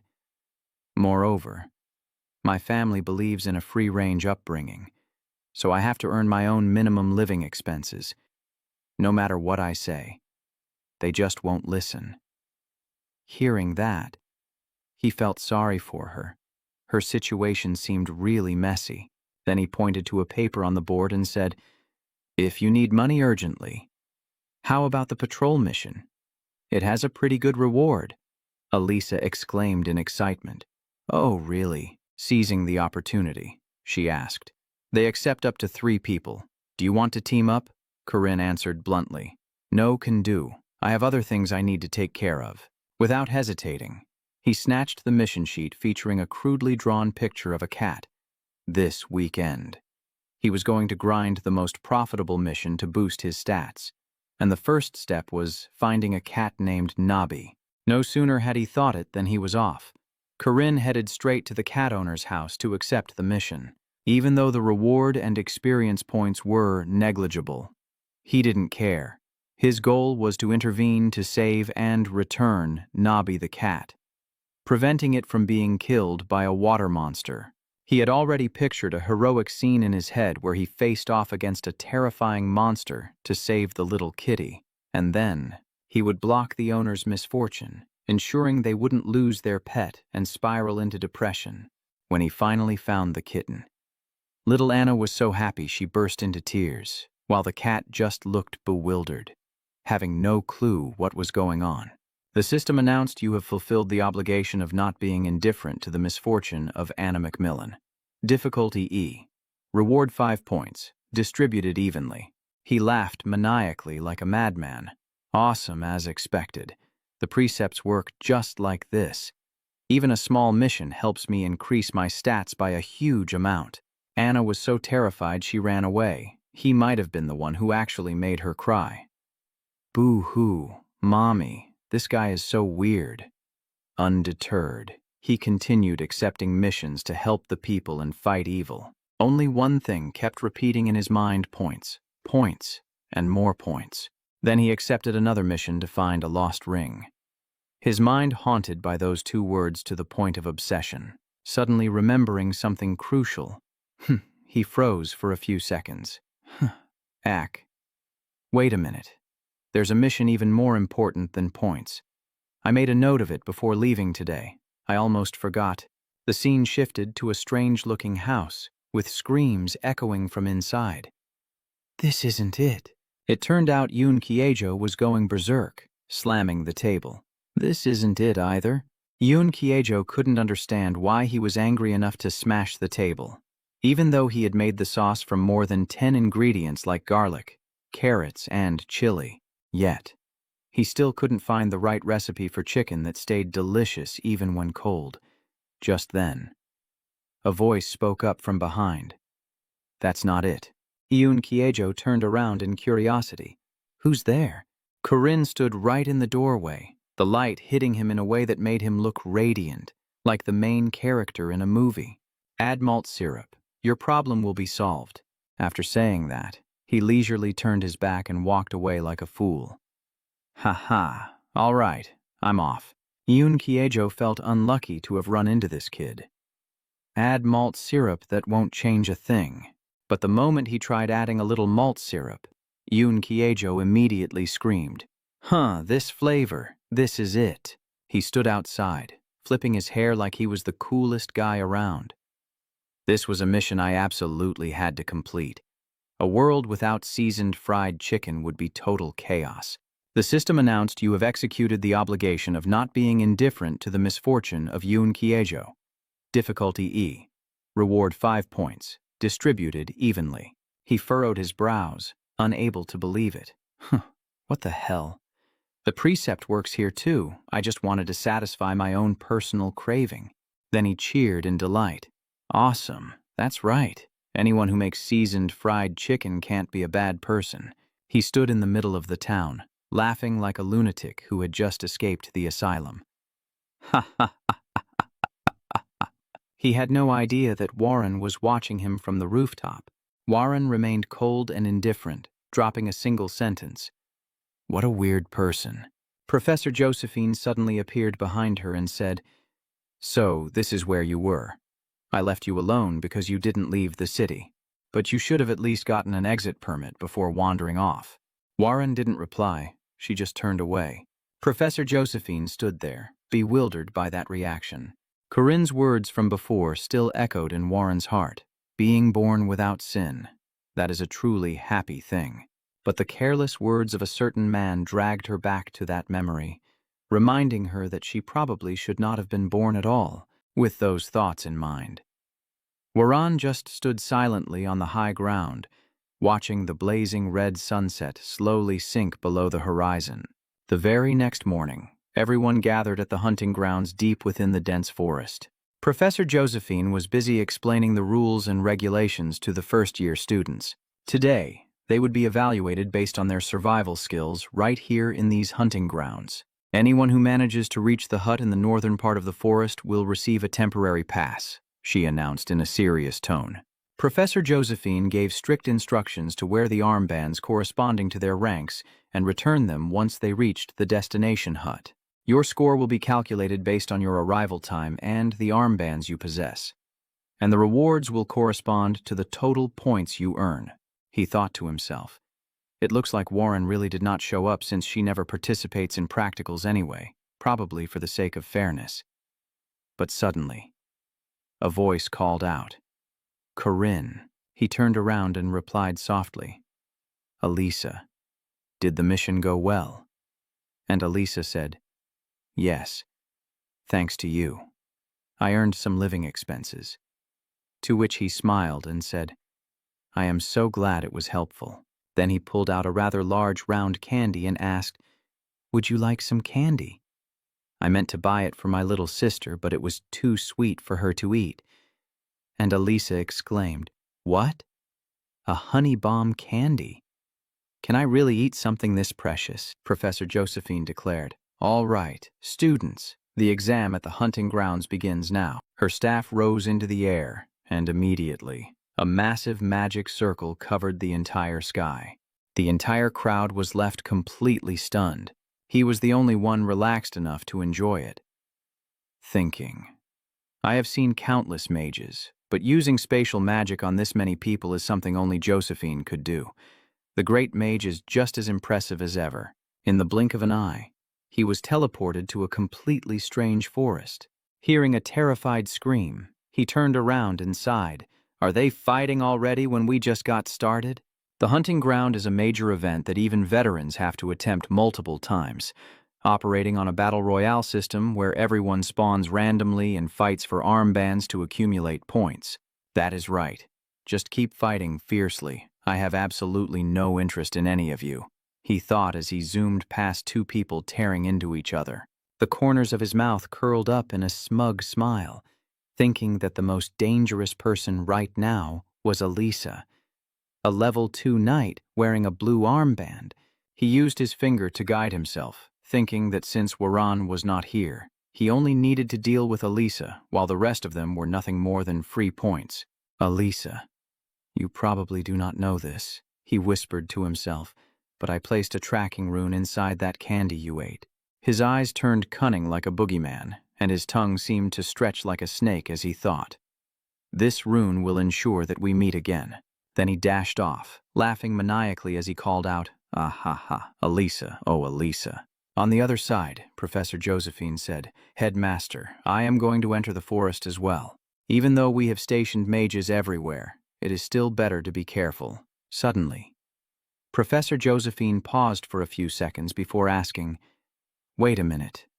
Come to think of it, where is that child?" To which Headmaster Ariel calmly replied, "I did not bring her here." Professor Josephine was astonished and asked, "Did she come here on her own?" And Ariel replied with certainty, "Yes." Corin was rushing forward at full speed. Duran was right on his heels, chasing him relentlessly. Ariel said, "I think her heart has undergone some kind of change." As Warren's eyes became terrifying, glowing red like fire, inside the forest, the sounds of clashing weapons and fighting echoed everywhere, followed by a shout, "Hey, take this." Alisa screamed, "Why are you people acting like this? Have you no shame at all?" In the end, only Alisa was left standing tall, questioning them. The whole group rushed at her alone, while the ones she had already knocked down still tried to fight back. Being cowardly really is their specialty. Suddenly, someone emerged from the void behind her, trying to sneak attack Alisa, shouting, "Ugh ha, you monster. Just give up and let us tie you up." But in an instant, a large rock flew in and knocked him away with a loud cry. Corinne was standing in the distance with glowing red eyes and killing intent radiating from him, making Alisa feel grateful as she thought, "Corinne, did you come to save me?" "Wow, he really is a good person," he suddenly said. "Alisa, it is so beautiful," causing Alisa to freeze in confusion. Then he immediately attacked Alisa with his spear, screaming, "I said it is so beautiful. That blue armband of yours." Being pushed back continuously, Alisa felt so aggrieved she wanted to cry, shouting, "Corinne, I trusted you because you gave me candy. I thought you were a good person." While he thought to himself, Alisa is a level 2 knight of the pure martial arts school, so she probably has not mastered her special defense yet, putting her combat power at intermediate level 2. So he smiled despicably and said, "You will also become a good person once you hand that armband over to me." Even though he was nothing compared to Alisa, a true genius in the top 1% of talent who had just easily defeated 7 members of the student council at levels 3 and 4. Seeing Corinne, a level 5 knight, made Alisa immediately go on high alert. Of course, just 30 seconds ago, she was struggling to block every single heavy blow from him. What the hell is this? He is way too strong. Corinne looks like he has gone completely insane, his eyes burning with killing intent and a chaotic smile hanging on his lips. He keeps pressing the attack, leaving Alisa only enough time to dodge. One moment he closes the distance, the next he weaves away to strike from afar. He is baiting a counterattack while maintaining constant, crushing pressure. But he is not without openings. His breathing rhythm shifts strangely when he switches from a thrust to a slash. I just need to catch that exact moment. Alisa screams out and swings her sword straight forward. But Corinne is completely unharmed, and he even throws out a sarcastic remark. If you only rely on talent without actual combat experience, you are not going to get anywhere. His spear smashes heavily into her sword, instantly suppressing Alisa's momentum. Then he puts his weight into it, forcing Alisa's sword down into the ground, while the tip of his spear thrusts straight toward her. He looks at her like he is staring at a juicy piece of prey. Alisa stands there frozen, sweat pouring down like rain. Wait, what? Corinne's movement and the way he executes his moves leave Alisa completely dizzy. He combined 3 basic moves into one extremely effective attack chain. At the same time, he unleashed a sharp counterattack. That is the spear ultimate. The moment that thought flashed through her mind, She was already knocked backward by him. Corinne knows nothing about going easy on a lady. He launches another heavy attack. 6 harmonies, chaotic spear barrage. Alisa retreats but still tries to block.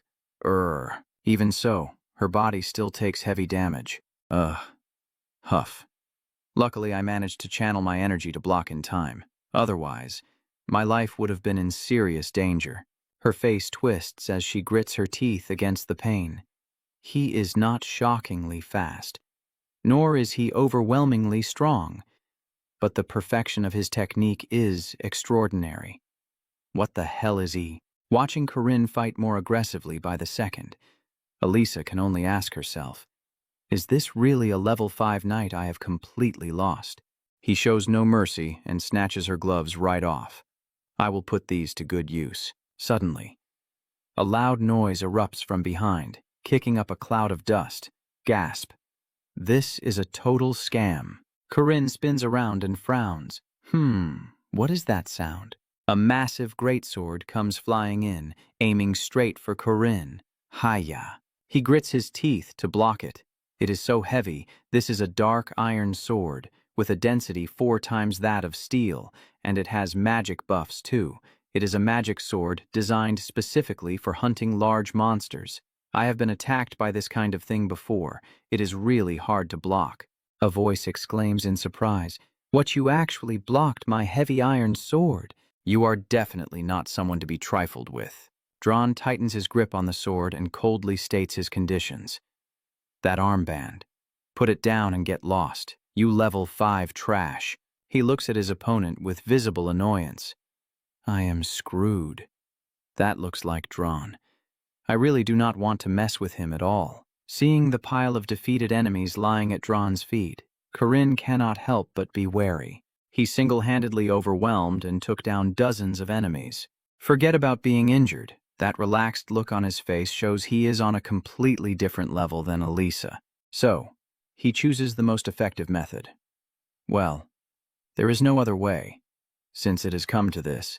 Of the 36 stratagems, running away is the best one. He scampers off, leaving the 2 of them behind.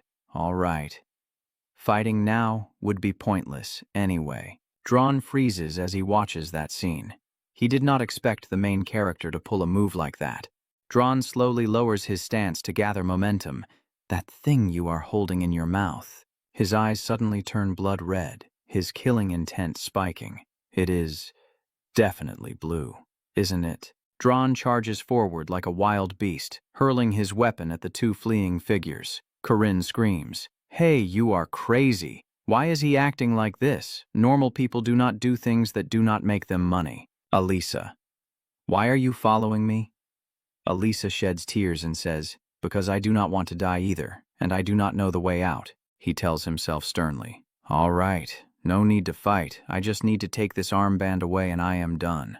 But just as he thinks that, the scene before him makes him freeze in his tracks.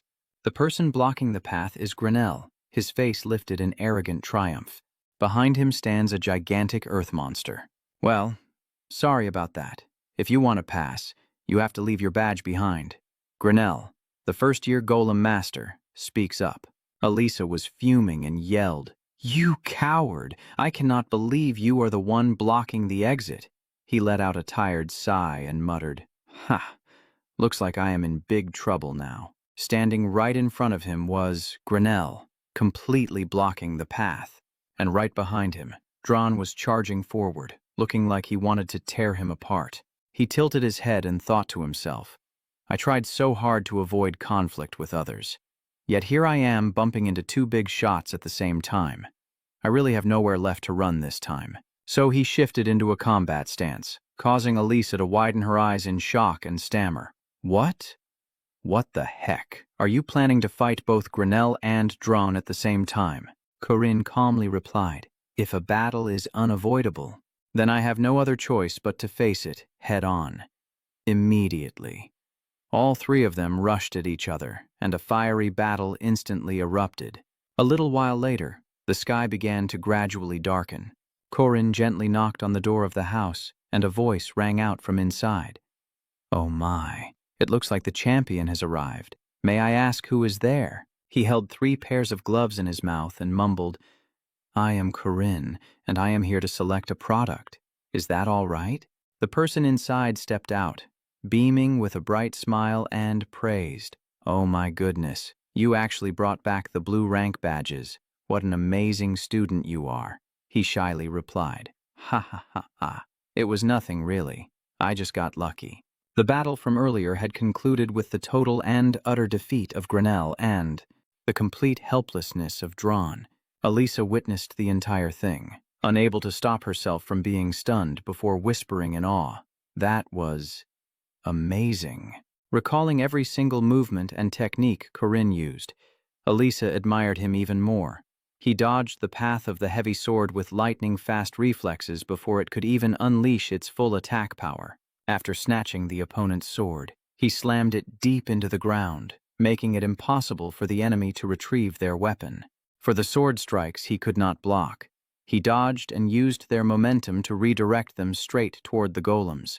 Improvising incredibly fast, he slipped behind Drawn and used him as a human shield against the golem's attacks. The result was that while Drawn was busy blocking the golem, he struck directly at its core, instantly neutralizing it.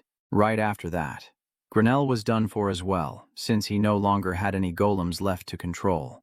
With sharp judgment and sheer determination, he performed like someone who had fought in hundreds or thousands of battles, deciding everything in a brief instant, and Alisa still could not believe her eyes. It might be long accumulated experience, but he is so young. How can he be that skilled? Looking at him, she felt like she was seeing the shadow of her older sister again. Then she suddenly remembered his words. Do not just rely on talent and neglect actual combat practice. The corners of Alisa's mouth curved up slightly. She learned a valuable lesson for herself, realizing that she also needed to put in much more effort. Over here. Drawn frowned in annoyance and thought to himself, before I could even unleash my power, he found a way to counter it. How did this brat know my weakness? In the blink of an eye. He understood all my techniques and ultimate moves like the back of his hand. Grinnell was still lying flat on the ground, his body covered in injuries. He stood tall and lectured. Small weapons, strong force, high speed. Golems are nothing more than meat shields against that.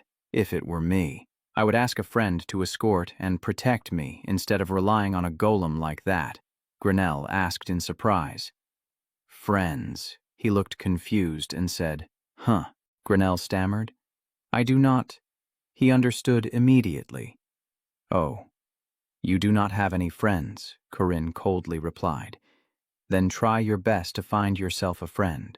Hearing that, Grinnell shed tears while cursing in his heart. This bastard is definitely mocking me. Today, 3 talented first-year students each remembered Corinne in their own unique way. As for him, he was joyfully waiting for the winner's reward, thinking, that went well. I never expected it to go so smoothly.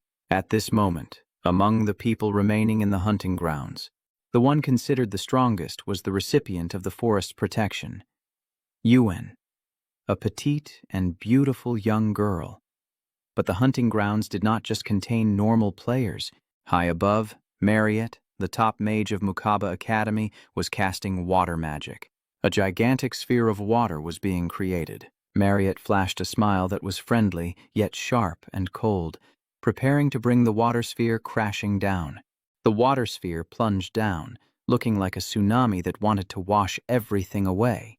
Yuen was soaked to the bone, her eyes tearing up because she had been used as a monster for the group to practice on. For Yuen, this was the first time she had met an opponent who far exceeded her own strength. The training session at the hunting grounds concluded, and Marriott plopped down and asked, Are you a new student? Hello there. I am Marriott. Yuen stammered in reply. My name is Yuen, Marriott continued. So what about... Over there, Warren. When did you start standing behind me? Warren's cold gaze made Marriott even more curious, asking, What is your name? Warren stepped forward, his voice dripping with sarcasm. Oh my, I bet you're looking for someone, aren't you? Marriott did not back down and retorted, Just gather your friends together and face me if we happen to meet. Warren flashed past Mariette in the blink of an eye, leaving her frozen and completely unable to react. But Mariette immediately retaliated, conjuring a massive mountain of ice to block Warren's path. Pardon me. You might be ignoring me, but according to the rules, I am still a monster, you know. Mariette's voice was cute, but filled with hidden meaning. Warren turned to look at her, his gaze ice-cold, and muttered, "What a pain." From inside the shop, Corin's excited voice rang out, "That is a total of 117 points. It has been a long time since I saw a score that high. Can I choose a reward?" "The rewards are all ready," the shopkeeper smiled. "We have a wild boar slayer knife, protective leather armor, shark bear gallbladder, and many other fascinating items." Corin looked around and pondered. The most valuable item is the shark bear gallbladder, but he had already calculated his move beforehand. After hesitating for a moment, Corin made his decision. "I will take this one." The shopkeeper nodded in praise. "Oh, you really have a good eye for choosing that ginseng seed," the shopkeeper asked. "So what about the remaining 17 points?" Corin thought again. With 17 points, a moment later, Corin held up 2 reward cards. One was a plant nutrient supplement for 6 points, and the other was earplugs for 10 points. Then said cheerfully, "Please, let me get these." He walked out of the shop in high spirits. Man, shopping feels absolutely amazing. But right in front of him was a scene of devastation. With several soldiers lying unconscious, Jaeger's voice rang out with excitement. "Even if I played this 1,000 times, it has never been this smooth. Not to mention, this is the first time I have seen them complete this section with so many points. Rank 2 and 19 points left. Luden is tiredly chasing behind. I have 15 points. Corin stood there praising them lavishly. You two cooperated really well. Jaeger looked pleased. This game is easy. I will train more at the gym tonight, Corin immediately added. If you still have enough energy to go to the gym, then help me find the cores of those golems. Luden turned around in shock, his face looking like he wanted nothing to do with it. Corin clung to Luden and would not let go. They are very valuable. Right. We will help you. Luden felt a bit apprehensive. It is fine, Corin immediately concluded. At times like this, you are supposed to say, thank you. Looking at Luden, Corin suddenly remembered his past life. He used to work a lot with Grinnell. It is rare to find heavy tanks as good as golems in large monster battles. Everything was slowly coming to an end. Rank 2 Mage Grinnell is recovering the golem's core. Rank 2 Knight Alisa is injured. Knight Hydron has depleted his energy. Rank 2 Mage Driss Yuen has fainted. Corin wearily helped Yuen up, thinking to himself, how could she possibly die here? What are the professors doing if life is that important? Surely she just fainted, Yuen whispered weakly. Mariette, that girl, she... Suddenly, a terrifying roar echoed from the forest. Corin panicked. What is going on? A horde of beasts of all kinds rushed in, moving at an unbelievable speed. Seeing that, Yuen urged, Run, Mariette.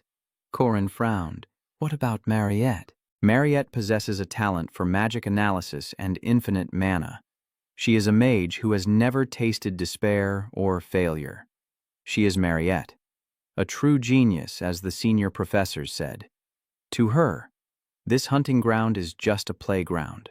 She just adjusts the difficulty and guides her juniors like a proper senior. That is how she always does it. Cornered in the battle, Mariette still tried to stay calm, reminding herself, I must analyze this. But before she could do anything, Warren sprang up and launched an attack. Mariette unleashed a spell to block it. But against Warren's power, it was almost useless. Seeing the situation deteriorate, Mariette frowned. Damn it. I cannot rely on beginner magic to stop him. Even though she promised the senior professor not to use offensive magic above intermediate level, she was now forced to use advanced magic. To put it bluntly, even if she did not want to admit it, Mariette had to fight with everything she had. In that instant, Warren rushed in and kicked her straight in the stomach, causing sharp pain. Then he slammed hard into a tree, gouging out a large hole. Mariette gritted her teeth to endure it, the pain feeling like it was tearing her body apart. Mariette trembled with fear and begged, "Do not come near me." In front of her was no longer a knight or mage from any game, but a natural disaster in human form, Warren. Mariette gathered her remaining strength, trying to prepare a spell.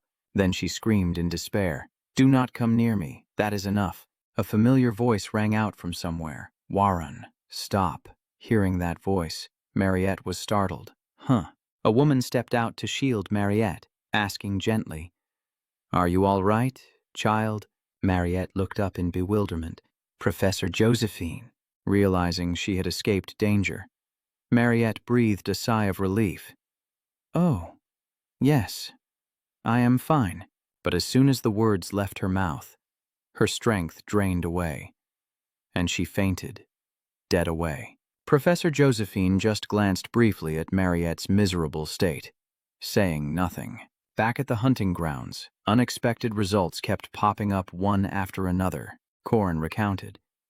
"First off, the one who came in first with the most points was me, a grade 5 student, while the top of grade 1 was Warren, and the top second-year student, Mariette, got into a conflict. Right now, she is being treated in the infirmary, heavily injured and still unconscious." Corin thought to himself, "Scary stuff. I thought she had already awakened as a boss monster. She looks okay, so I guess everything is still following the original plot. Anyway, let's leave it at that for now. There are still 3 weeks before she awakens, so I need to go prepare a few things." Having thought that through, he walked straight out of the room.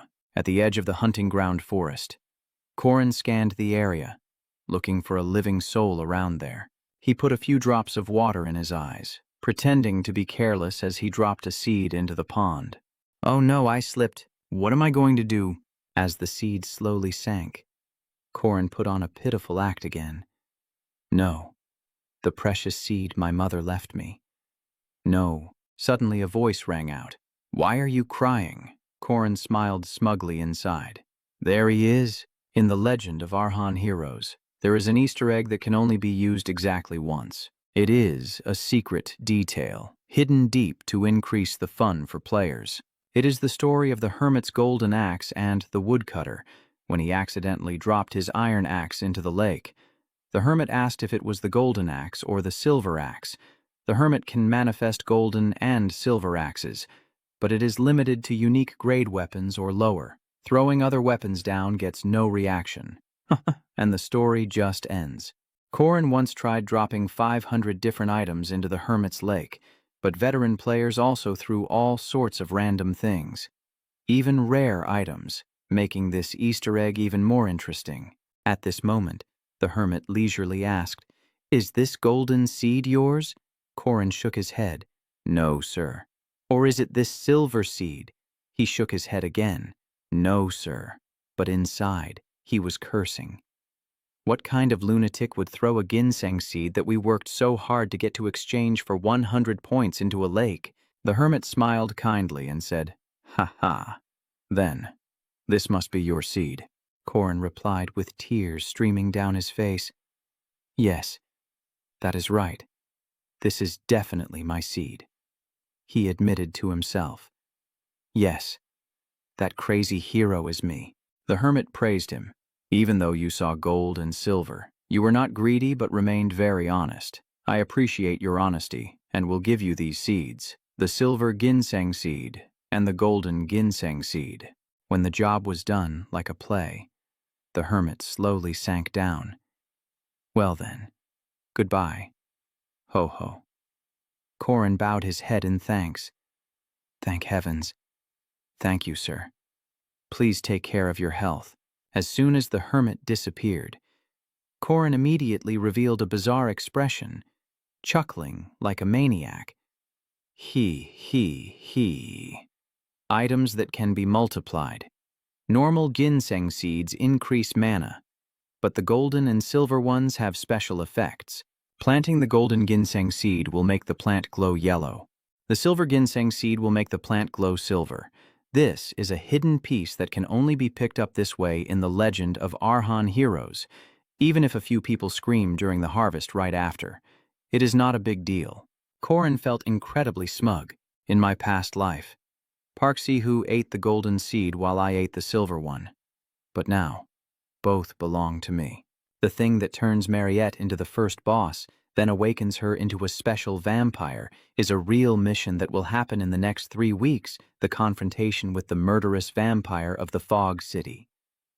Jones. Korin is not sure how the demonic minion inside Mariette awakens, but there are still 3 weeks left, so he decided to show off his power to the strong second years, because no one wants to fight alongside a weak grade 5 knight, no matter how much money he has. The thing that draws their attention to a player first is always talent and strength. Korin calculated that they would fully recover in a week, and at that time, he would propose forming a party. The first boss in the Legend of Arhan Heroes, Special Vampire Mariette. On a rainy full moon night, Mariette suddenly sat up, but she still had 3 weeks before her awakening.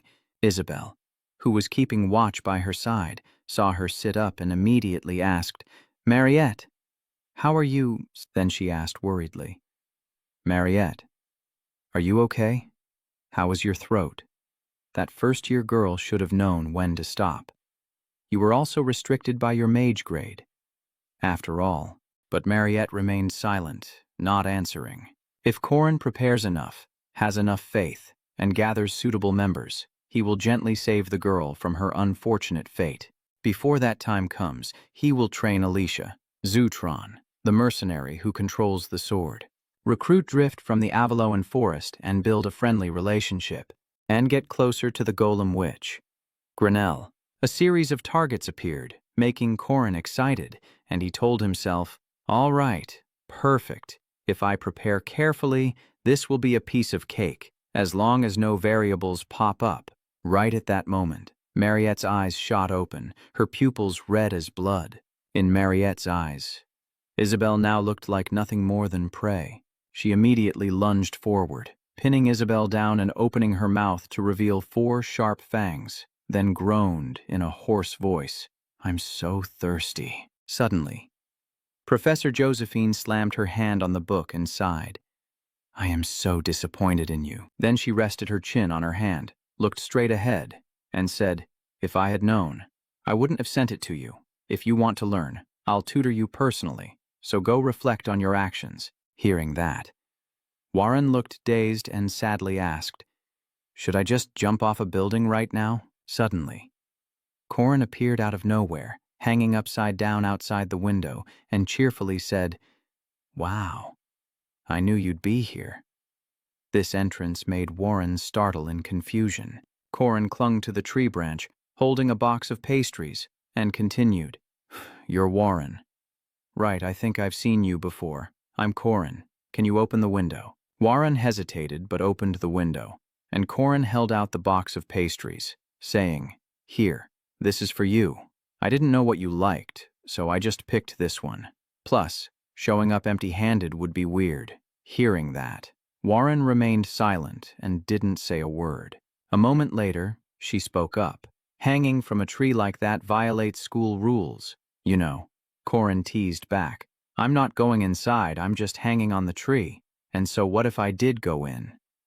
It doesn't look like Ms. Josephine is here anyway." He joked, but internally Korin thought, "I came to see if she was hurt. But I don't see any wounds.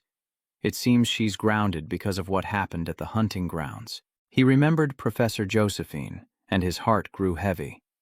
Warren is a demi-human, so it makes sense for her to worry. But locking her up for more than 4 days like this is just... Korin was still thinking when Warren suddenly spoke, startling him. "She went out. She hasn't come back here in over 4 days. Hearing that, Korin was shocked. "What? She hasn't returned even once," Warren calmly replied. Yeah, that indifference stunned Korin even more. While panicking, his hand slipped, and he fell from the tree to the ground, making a loud noise. Right then, the system popped up a notification, activating Tenacious Rebirth Warrior. Corin lay on the ground, clutching his body and yelping. Ouch, that hurts. Catch you later, I'll bring you some food tomorrow. Warren still said nothing, just watching silently. By this time, Professor Josephine had left the academy, leaving behind Warren, the most dangerous person at Merkaba. Suddenly, the sound of hurried footsteps echoed from afar, and a thought flashed through his mind. Something is definitely wrong. The two people rushing over were Professor Dema and Professor Fomark Zaman, the representative fighter of the Night Department and a former royal guard. They talked as they ran. Professor Dema asked urgently, "Have you found her yet?" Fomark replied while running, "No, I'm going to try searching the outskirts of the city." The representative fighter's footsteps grew more urgent. Seeing this, Warren thought to herself, even these two are in such a rush. It can't be. At another gate, a guard stopped Corin and asked, "Corin, what's going on? Your request to meet was already rejected.